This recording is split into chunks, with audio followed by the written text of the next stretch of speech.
going on, Jerome's? So, of course, there's been ups and downs in the border town. Ask about a diamond ring with JJ McCarthy, Jonathan James McCarthy. So there's been ups, there's been downs, there's been everything in between, right? And consistency is what you're looking for, and eventually I feel like JJ will get there. Has it been perfect? No. Is there a lot of room to improve? Yes. But again, we've seen the bright spots, and you do trust Kevin O'Connell. You do trust the weapons. You do trust everything here in the great state of Minnesota. I feel like JJ McCarthy, we're scratching the surface. A little bit of turbulence on takeoff, but it's going to be smooth flying the rest of the way, especially once you get into another offseason. Yes, full teardown and rebuild of the mechanics. So he isn't overthinking about everything. So that's what we need to fix, right? And also his relationship with wide receiver one, best wide receiver in the game, Justin friggin' Jefferson.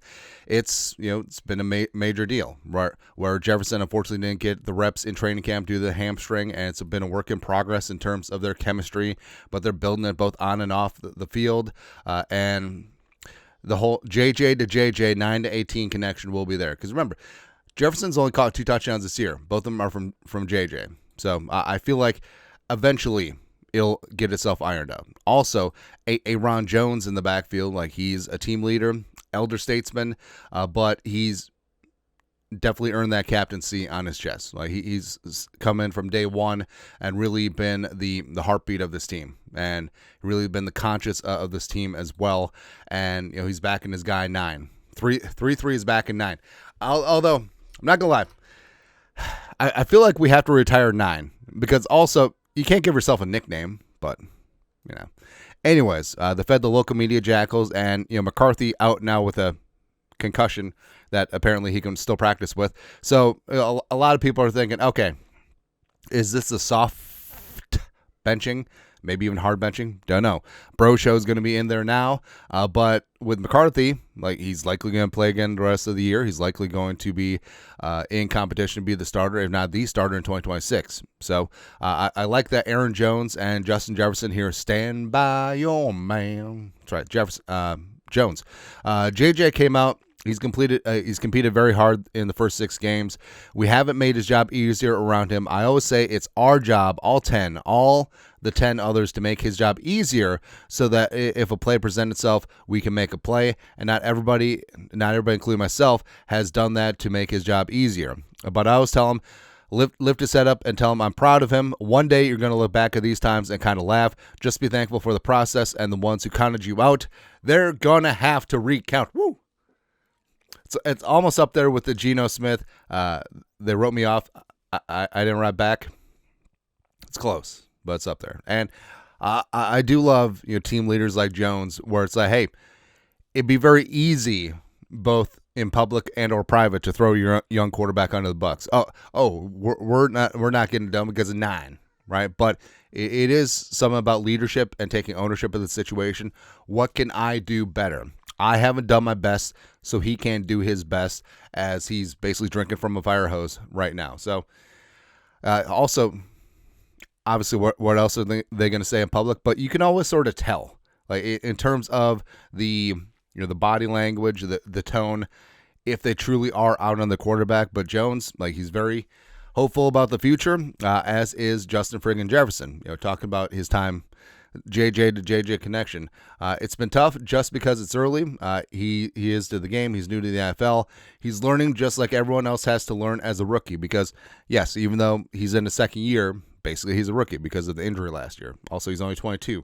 And he obviously had to go through the mental stage of having to overcome injury the first year. And that's not easy. Like, yes, he was in the building. Yes, he was in those quarterback rooms, but you feel apart from the team. Right, you don't feel like a true blue member of the team. So just a tough transition for him. But I feel like just him learning these past couple of games, and of course learning the stretch of the season, I feel like he's going to bounce back in a different way than everybody else is going to think. Just to him and talking to him and seeing the arm talent he has, the composure, seeing the confidence that he come with every single day. Of course, seeing the poise that he have throughout the game. He's relentless. He's confident to go out there. He just has to carry it throughout week to week and just show up on Sundays with that mentality that he's been having the whole entire week. So it's good. He's building this guy up. Talk about the arm, talk about the poise, talk about the confidence, and also it's a little bit of, hey, we've seen what you can do throughout the week. Now let's see it more consistently on Sunday. So it is both a carrot and a stick approach to a degree. And that's something that Kevin O'Connell has talked about too, where he keeps hyping up JJ's having these good practices, and then on Sunday he's just out there overthinking things, taking things a little bit too slow. And frankly, that's on Kevin O'Connell.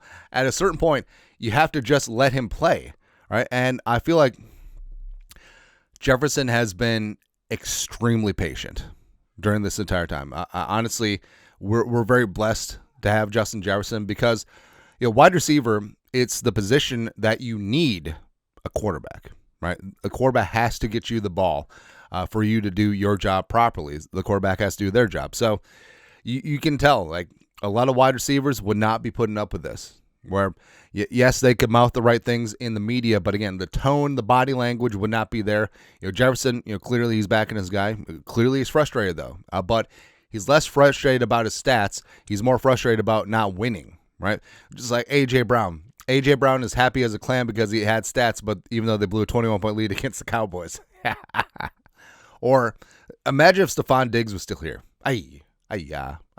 But I really love, because the team takes their tone from their leaders. And if Jefferson didn't step up and back JJ, or clearly if they saw through it and said, BS, you don't believe in JJ, we're not going to believe him either. Same thing with Aaron Jones. So I love that Jefferson and Jones here standing up for Jonathan James McCarthy, because eventually, like Jones says, they will look back on this and laugh, right? Because very tough times right now. Yeah, the concussion right now. Maybe Bro Show comes in and plays well. McCarthy's probably going to see the field again this season. And how does he react? Because the numbers are what they are. Like, yes, there's been some great moments, but there's been a lot of really terrible moments, right? So how does he respond to that? How does he respond to putting up numbers that we haven't seen since Jamarcus frickin' Russell? Where, I mean, that's what really hit home to me, where you talk about, okay, he's got some bumps and bruises right now, but he's finding his way. And then the stats come out that Jamarcus frickin' Russell, and it's like, yeah. But like Jones said, you're going to laugh at this someday. Hopefully. All in with 9. Nah. Anyways, your thoughts are thoughts. Aaron Jones as well as Justin friggin' Jefferson, the backup their quarterback, young JJ McCarthy. Let us know your thoughts. Our thoughts, comment section. You guys are the best you know to do. Skol, production value.